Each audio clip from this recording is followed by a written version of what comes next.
Sir, Babar Salim से कोई काम की बात मालूम नहीं हो सकी।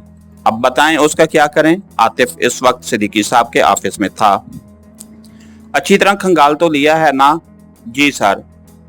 पाशा ग्रुप के अलावा एक दूसरी पार्टी से भी उसकी डील हुई थी, लेकिन इस पार्टी के किसी बंदे से वो वाकिफ नहीं।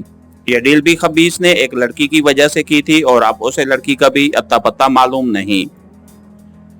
पार्टी की जिस जिस फर्द से उसकी मुलाकात हुई है और जिसकी शक्ल से ये वाकिफ है, उसकी तस्वीर तो मुसव्वर से बनवा लेनी थी।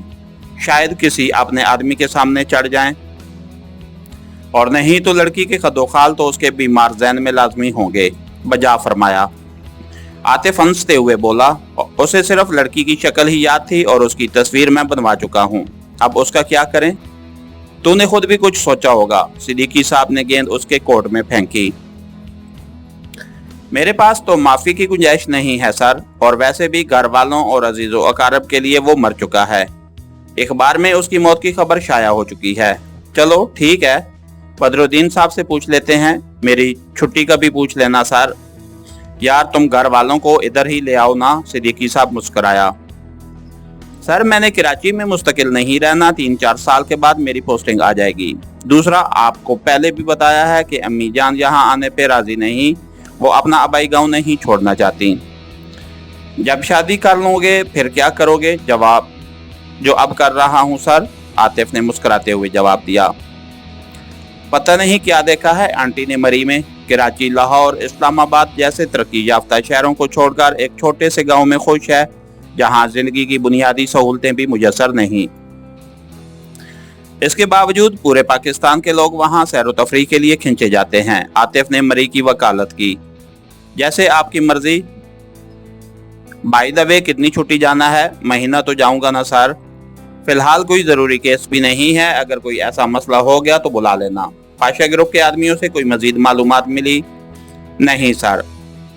उनका सरगना अगर हाथ आ जाता तो शायद दूसरे शहरों में मौजूद उनके बंदे भी पकड़े जाते, मगर अब मुश्किल है। पार्वती का भी कोई सुराग नहीं मिला। जी सर।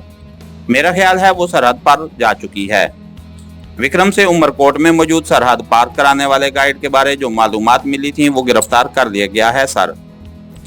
फिर पार्वती कैसे सरहद पार जा सकती है? वैसे ही मेरा अंदाजा था। उसकी तस्वीर अखबार में दे देनी थी। उसका कोई खास फायदा नजर नहीं आ रहा। औरत जात है, बुर्का लेकर आसानी से घूम फिर सकती है।